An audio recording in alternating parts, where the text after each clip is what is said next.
Hikaru has basically changed course and admits that he was either behind this or is not against it and believes the strikes are justified.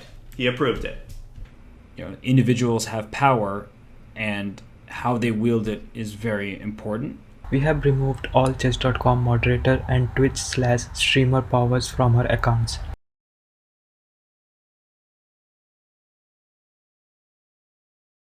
Word from Hikaru is that that this was an accident, that this was a random strike undertaken by the management company.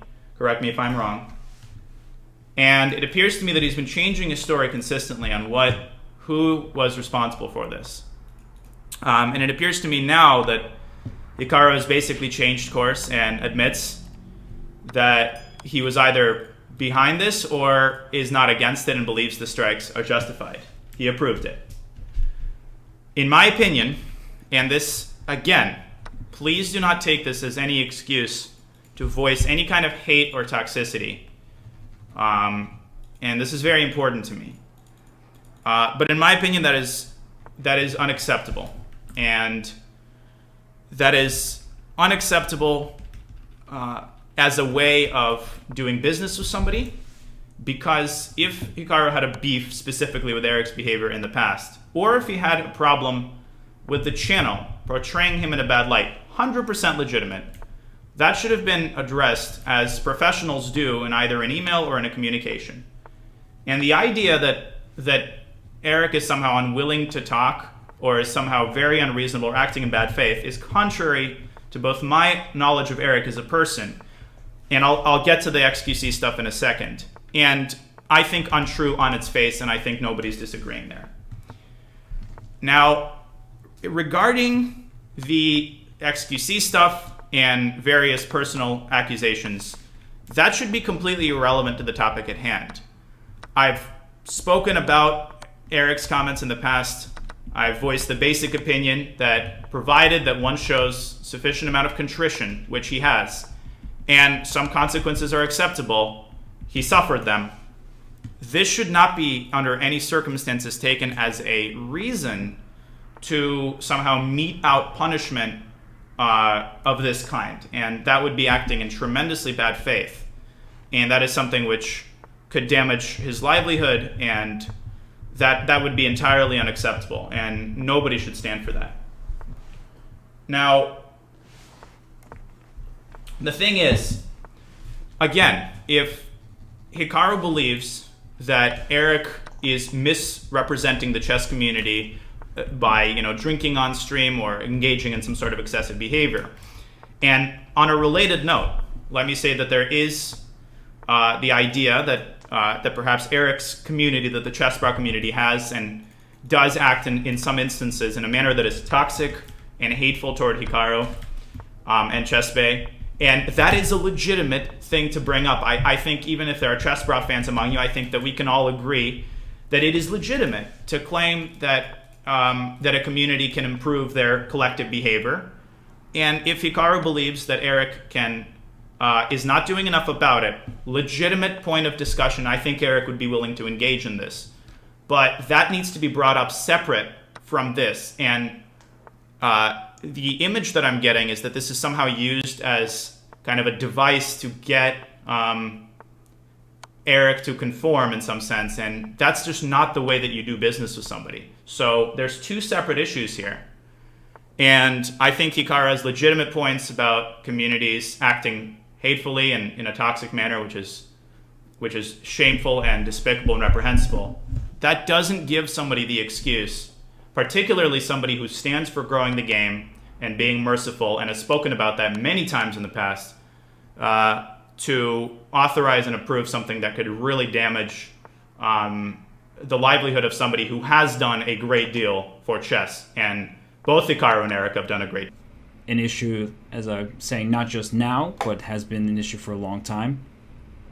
And that is often the case when there are certain people, not people, but certain, just more generally speaking, individuals have power, and how they wield it is very important, because when you weaponize it, that is a problem, and it seems like it is a problem in this case. And I don't. Of course, I'm open to different opinions, but it seems like that has been pretty universally understood that this situation has been the copy strike didn't seem like it was in good faith. Let's put it that way. That maybe by the letter of the law, you can issue a copy strike based on that, but by the intent, it felt like that wasn't one of those situations where it was necessary, and it kind of jumped an unfortunate amount of steps to get there. So a lot of was lost as it went there. So I just think that sometimes there are situations where people need to speak up, and in this particular situation, what has happened has really gotten out of hand, and it's not just a one-off incident. And that's, I think, why it is so heated, is because this isn't just, oh, maybe we shouldn't have done this, and oh, we made a mistake. And normally in those occurrences, you can just talk about it privately and get over it, but it seems that there's a lot going on. And so, yeah, I would prefer, generally speaking, to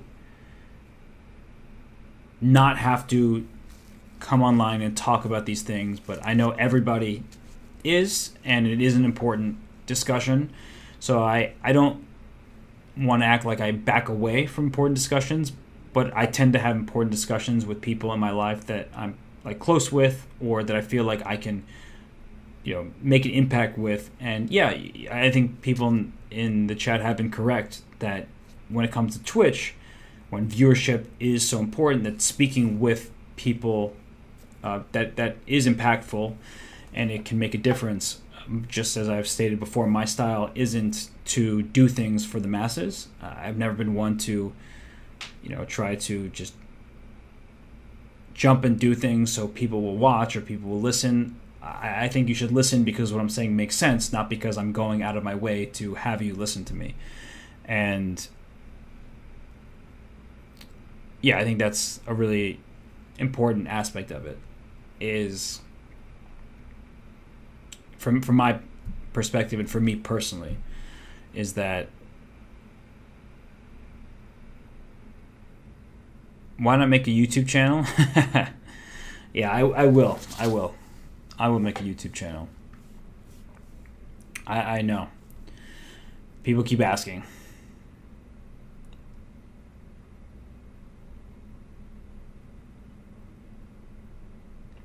Just tell us what to think and you'll think it. Well, that honestly is a problem. And obviously you're joking, but there are a lot of people who will just listen to others, and that's not just in streaming, it's all throughout the world, right? In celebrity culture and influencer culture, like we just sometimes listen to people where maybe we shouldn't, and maybe we should, but we can disagree with them, and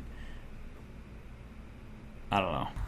In a recent post on Reddit by the chess.com CCO Denny Rensch, he mentioned that due to recent events involving concerns about ChessBae's position and actions within the chess streaming community, we have removed all chess.com moderator and Twitch/streamer powers from her accounts. This actually cleared all the drama involving ChessBae and her chess.com privileges. In the past, we tried to diplomatically address the frustration some streamers have had from time to time, because we also supported the streamers she was managing and saw the good she was doing for them. However, we recognize we let this go too far before creating more clear boundaries and removing her from our channels. We apologize to any fans, streamers, and community members who feel we did not manage these situations correctly. So this was the post by Denny Rensch on Reddit. In a separate incident, Daniel Naroditsky on his Discord server had a very honest conversation with his members, and thanks to all the mods on his Discord server, they documented this interaction in a very raw format. I'll put the link of that Google Doc in the description link, so if you guys have some time, feel free to go check it out. One last thing before you head off, I have been trying to cover this drama very closely and giving an unbiased opinion. If you enjoy watching the videos, do subscribe to the channel. That helps me reach more people and reach the goal of 1000 subscribers, after which I can consider monetizing my videos. So if you haven't already, do hit that subscribe button. Thanks a lot.